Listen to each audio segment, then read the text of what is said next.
अस्सलाम वालेकुम। मैं हूं आपका शेफ़ मुमताज़ अली और आप देख रहे हैं कुकिंग स्टूडियो 51। आज हम बनाने जा रहे हैं माश की दाल के बड़ा।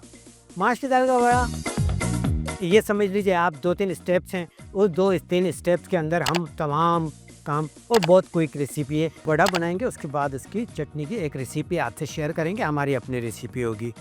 हमने दाल ले ली है, उड़द की दाल है, जिसको आप उड़द की दाल भी कहते हैं और माश की दाल भी कहते हैं। 250 ग्राम माश की दाल थी। माश की दाल को हमने तकरीबन 4 से 5 घंटे पानी में डाल के इसको छोड़ दिया था। इसको अच्छी ये फ्लॉपी हो गई, यानी कि ये कहा जाए नरम हो गई। अब इसको हम कर लेते हैं ब्लेंड।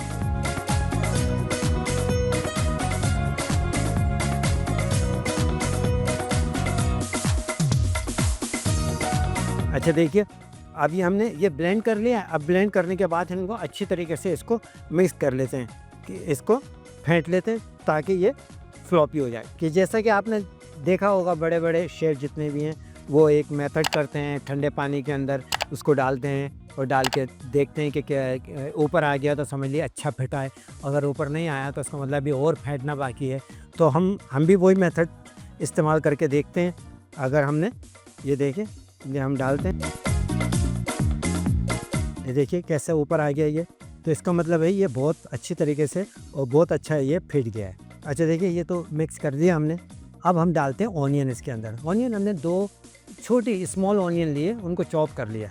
ये ऑनियन डालते हैं इसके अंदर।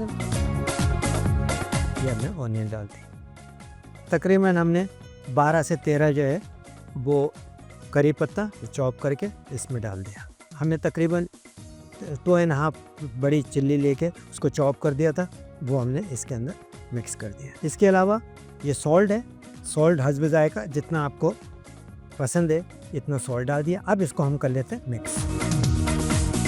अब हम इसको फ्राई करने के लिए जाएंगे।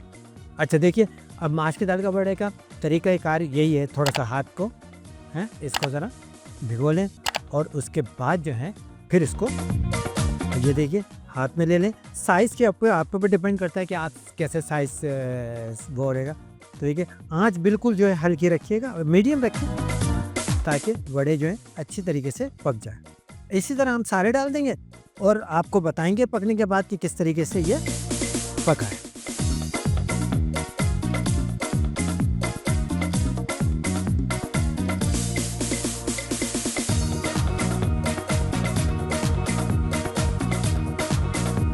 अच्छा देखिए, जब तक ये फ्राई हो रहा है हम फिर बनाते हैं एक अच्छी सी धनिया और चिल्ली और पुदीने की चटनी कोकोनट के साथ, और उसके साथ सर्व करेंगे अपने ये बड़ा।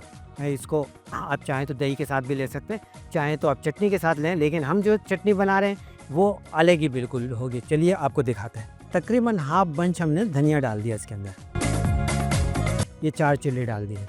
थोड़ा सा पुदीना डालेंगे, तकरीबन हमने इसको 100 ग्राम्स कोकोनट इसके अंदर डाल दिया। अच्छा, थोड़ा सा पानी डालेंगे इसके अंदर, सॉल्ट डालेंगे, ये हमने सॉल्ट डाल दिया।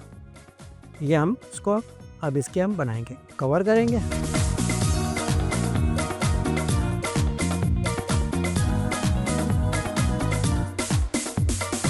ये देखिए, अब हम डालते हैं थोड़ा इसके अंदर, थोड़ा सा 1 लेमन का जूस डाल देते हैं इसमें, बंद। और ये देखिए चटनी रेडी हो गई। इसको निकालते हैं एक बोल के अंदर। तड़का लगाने के लिए ऑयल कोई सा भी हो, आप चाहें सरसों का तेल ले लीजिए, अब चाहें तो घी ले लें, आप चाहें कोई सा वेजिटेबल ऑयल ले लें, तो मैंने वेजिटेबल ऑयल लिया है। अच्छा देखिए, ऑयल जो है ना गर्म हो गया। अब हम डालते हैं इसके अंदर, सबसे पहले डालते हैं रेड चिल्ली। ये लीजिए, ये हमने रेड चिल्ली डाल दी।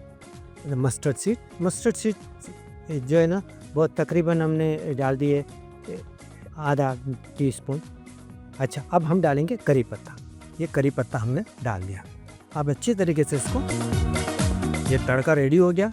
अब हम जा रहे हैं तड़का डालने। अब इसके बाद हम अरेंज करते हैं अपने वड़ा, माश की दाल के वड़े।